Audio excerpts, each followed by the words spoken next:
ఓరుగల్లు జనజాతర సభను విజయవంతం చేస్తామని అన్నారు స్టేషన్ ఘన్పూర్ ఎమ్మెల్యే కడియం శ్రీహరి.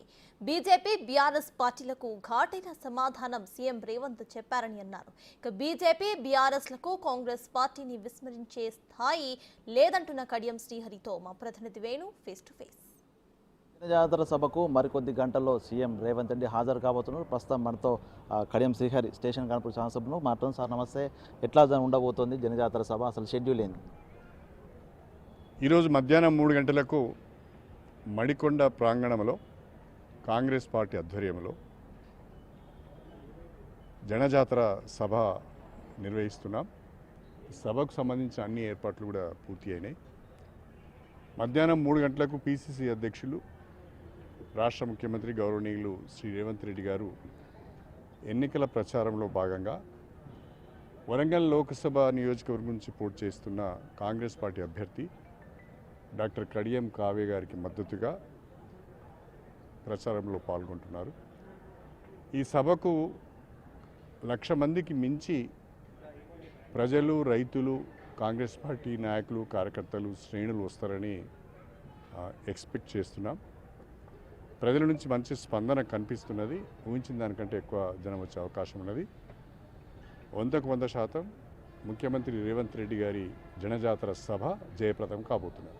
ప్రచార పర్వం అంటే మేము ఏం చేస్తాం ప్రజలకని చెప్పుకుంటాం, లేకపోతే మేము గతంలో చేసామని చెప్పుకుంటాం. అవన్నీ వదిలిపెట్టి వరంగల్లోనే ప్రత్యక్షంగా ఒక వ్యక్తిగత విమర్శలు చేయడం, అసలు మీరు ఒక రాజకీయ సీనియర్ నేత ఉన్నారు, ఏం చెప్తారు? అసలు రాజకీయ పార్టీలకు విధానాలు లేనప్పుడు, చేసినవి లేనప్పుడు, లేదా ఏం చేయబోతున్నామో చెప్పలేనప్పుడు దిగజారి నీచపు రాజకీయాలు చేస్తున్నారు, వ్యక్తిగత విమర్శలు చేస్తున్నారు. వరంగల్ ప్రజలు విజ్ఞులు, మేధావులు, అనేక విషయాలను చక్కగా అవగాహన చేసుకునే రాజకీయ చైతన్యం ఉన్న ప్రజలు. తప్పకుండా ఎవరైతే దిగజారి మాట్లాడుతున్నారో, ఎవరైతే వ్యక్తిగత విమర్శలు చేస్తున్నారో వాళ్ళకి ఎన్నికలలో గుణపాఠం చెప్తారు. 420 హామీలు అంటూ ఓవైపు బీఆర్ఎస్, అదేవిధంగా బీజేపీ కూడా ప్రజల్లోకి వెళ్తున్నాయి. దానికి ఈ రోజున టీపీసీ చీఫ్ హోదా లోపల హాజరవుతున్న రేవంత్ రెడ్డి సమాధానం చెప్తారా? ఓరుగల్ నుంచి ప్రతిపక్షాలకి ఏం సూచన అవుతుంది? ముఖ్యమంత్రి గారు ఏం మాట్లాడతారు అనేది నేను ఎలా చెప్తాను, కానీ తప్పకుండా బీజేపీ బీఆర్ఎస్ చేసే విమర్శలకు ఘాటైన సమాధానం ఉంటుంది. బీఆర్ఎస్ పార్టీకి కాంగ్రెస్ పార్టీని విమర్శించే నైతిక హక్కు లేదు. 10 సంవత్సరాలు రాష్ట్రాన్ని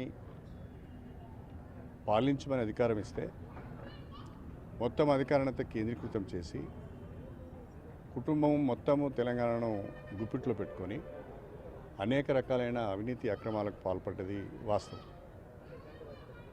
ఇక మేమేమి తప్పు చేయలేదు, మాకేం సంబంధం లేదు అని చెప్పుకోవడానికి కూడా అవకాశం లేదు. ఎందుకంటే సాక్షాత్తు కేసీఆర్ కూతురు లిక్కర్ కేసులో తిహార్ జైల్లో ఉంది. దాన్ని మరిపించడానికి, ప్రజల దృష్టిని మళ్లించడానికి మాత్రమే నానా తంటాలు పడుతున్నారు కేసీఆర్ గారు, కేటీఆర్ గారు, హరీష్ రావు గారు. కానీ ప్రజలకు అది చాలా స్పష్టంగా కనిపిస్తుంది. ఇవాళ అనేక అవినీతి ఆరోపణలు, అనేక భూ కబ్జాలకు సంబంధించిన విషయాలు, ఫోన్ ట్యాపింగ్కి సంబంధించిన విషయాలు, ఢిల్లీ లిక్కర్ కేసు లాంటి విషయాలు, ఇవన్నీ కూడా అధికారంలో ఉన్నప్పుడు మాకెవరు ఎదురు లేరనే విధంగా వ్యవహరించిళ్ళు. దానికి ఇప్పుడు ఫలితం అనుభవిస్తున్నారు. నిన్న కేటీఆర్ కూడా మాట్లాడుతూ కడియం శ్రీహరి టార్గెటింగ్ ఆయన కూడా మాట్లాడు, కుట్రదారుడని మాట్లాడారు. కాంగ్రెస్ పార్టీ వల్ల జాగ్రత్త ఉండాలని చెప్పారు. ఈ సభతోని కడియం శ్రీహరి వెంటే కాంగ్రెస్ పార్టీ ఉందని ఒక సూచన పోతుందంట. కాంగ్రెస్ పార్టీ వెంట కడియం శ్రీహరి ఉన్నాడు, కడియం శ్రీహరి వెంట కాంగ్రెస్ పార్టీ ఉన్నాడు. కాకపోతే కాంగ్రెస్ పార్టీ ఆశీర్వాదం మాకుంది. నేను కాంగ్రెస్ పార్టీలో చేరాను. కాంగ్రెస్ పార్టీ నియమావళికి కట్టుబడి నేను పనిచేస్తాను. నాతో ఆయన మేరకు కాంగ్రెస్ పార్టీని బలోపేతం చేసే ప్రయత్నం చేస్తాను. వరంగల్ లోక్సభ పరిధిలో 7 అసెంబ్లీ స్థానాలలో కూడా మా ఎమ్మెల్యేలు ఉన్నారు.